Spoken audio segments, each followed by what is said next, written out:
Salut tout le monde! Vous avez dû déjà entendre parler du Slenderman, une grande créature humanoïde sans visage avec un corps fin, un costard-cravate et parfois des tentacules. Il figure parmi l'une des creepypastas les plus connues. Mais vous êtes-vous déjà demandé d'où vient-il et quelle est son origine? Avant d'y répondre, je fais une parenthèse sur le mot creepypasta. Il s'agit en fait de légendes urbaines d'horreur créées par la force d'internet et plus précisément grâce au copypaste, soit le copier-coller. Le phénomène par lequel les internautes réutilisent un contenu jusqu'à en faire une référence. C'est grâce à ce phénomène que la plupart des mèmes sont apparus. Et comme dans le cas des creepypasta il s'agit d'histoires creepy, le copypaste devient creepypasta. Et c'est bien ce phénomène qui a permis au Slenderman d'être ce qu'il est aujourd'hui. Il prend naissance lorsqu'un utilisateur du forum Something Awful met au défi les autres membres de faire un photomontage en y incrustant une créature surnaturelle. Peu de temps après, Erik Knudsen, sous le pseudonyme de Victor Surge, poste sur le fil de discussion des photomontages en noir et blanc d'enfants qui jouent avec la présence d'un homme sans visage en arrière-plan.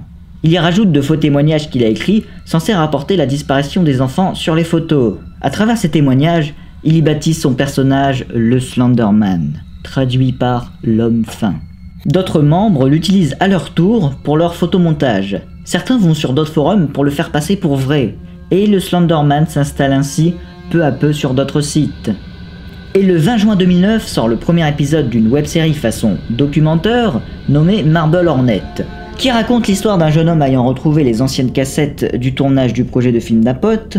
Ce pote lui demande de brûler toutes ces cassettes, mais notre héros va les visionner. Et s'apercevant qu'il ne s'agit pas que de séquences de tournage, mais aussi de vidéos où l'on note l'apparition d'un curieux personnage, il va décider de les uploader une à une sur YouTube, tout en menant son enquête sur l'origine de ces séquences vidéo, qui va le mener à découvrir des choses troublantes.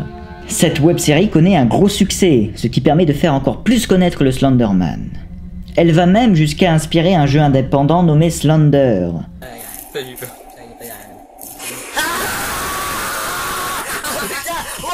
qui reprend des éléments de la série, comme les dessins, qui sont au centre du gameplay.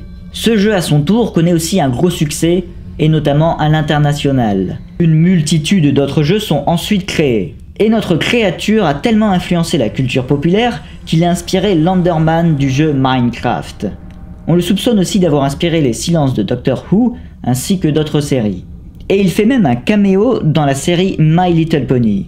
Le mythe est parti tellement loin qu'il est à l'origine d'une tentative de meurtre qui arriva le 1er juin 2014. Aux États-Unis, deux filles de 12 ans proposent une partie de cache-cache à leur copine et l'entraînent dans les toilettes publiques d'un parc. Pour la poignarder de 19 coups de couteau, la victime arrive à s'en sortir et les deux jeunes criminels expliquent que le Slenderman les a menacés de tuer leur famille si elles n'exécuteraient pas les ordres. L'une d'entre elles dit même vouloir devenir une disciple de la créature.